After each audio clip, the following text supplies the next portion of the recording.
I was in the meeting and I saw you all come up for public comment about permanently installing the Venice Flying Carousel in Centennial Park. And what does it mean to your families, and what does it mean to have it there?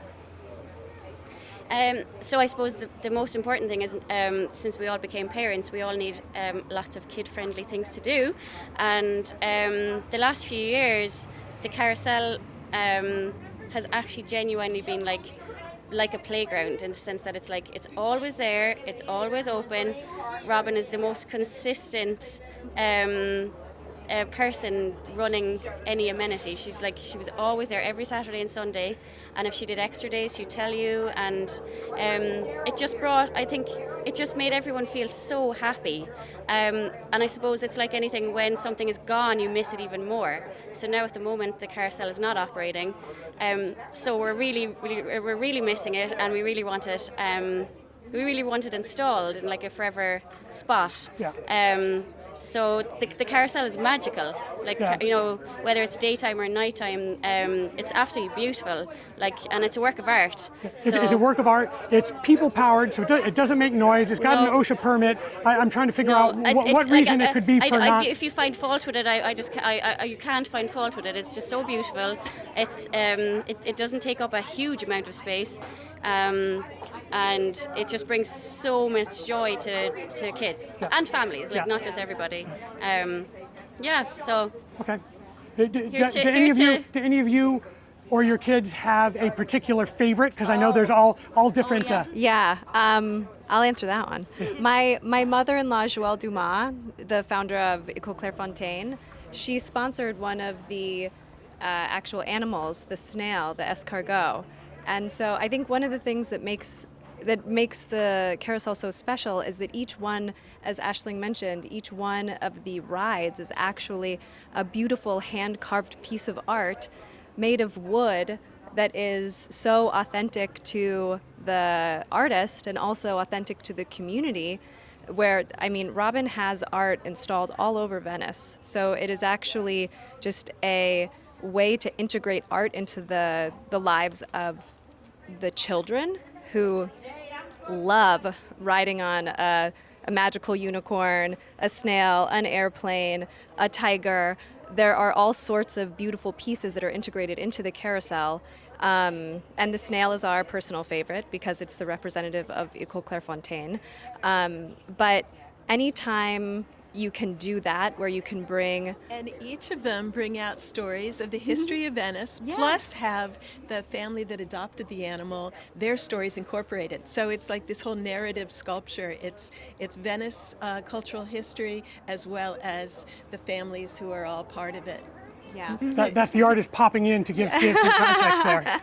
I will say that I have 4 children, and they do admire their snail, but they also really love all of the pieces. And I think that having the carousel as a unique piece of art, unique to the artist living in Venice, that it represents elements of Venice history, and that it is so conducive to play and whimsy, baked into an area right behind the library, is sort of a no-brainer. And the fact that the Venice Flying Carousel Corporation is also willing to adopt that space. Right, it has all the funding. They've raised $240,000, and yes. it's no cost yes. to the city. Yeah. And that they would beautify it and make a space that is currently there actually useful to the community, and not just useful, but beautiful and more representative of the locals, and bring people to the library also, which is like an underutilized gem. Yeah.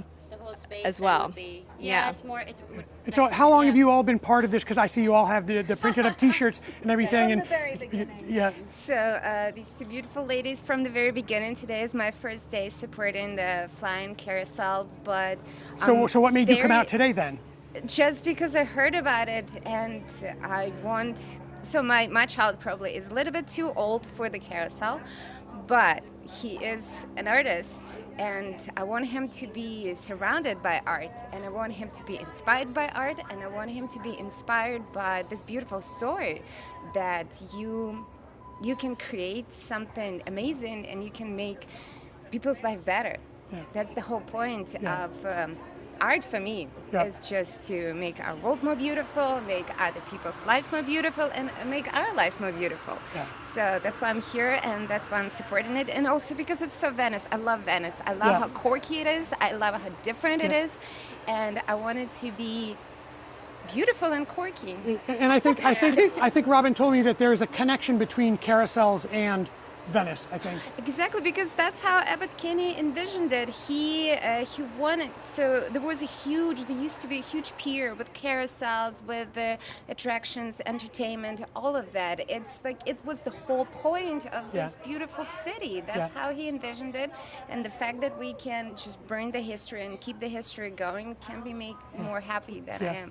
What do you think the chances are? Because I know Robin says this has been pretty much 9 years that she's been, working on this. And I know COVID was part of the stop down and all that. But what do you think the chances are of this actually happening? And if so, when? I'll just finish really quick. I don't know what are the chances. It makes me a little worried that it already took 9 years, and I know that the red tape is strong, and to make change in the community is not easy, but it just makes me more motivated, and I just want to put more energy into this, because we can't just let it go away and die because of red tape, because it's just unfair. We can't let it happen. So I don't know how much it's going to take, but I'm joining the fight, and we're gonna make it happen.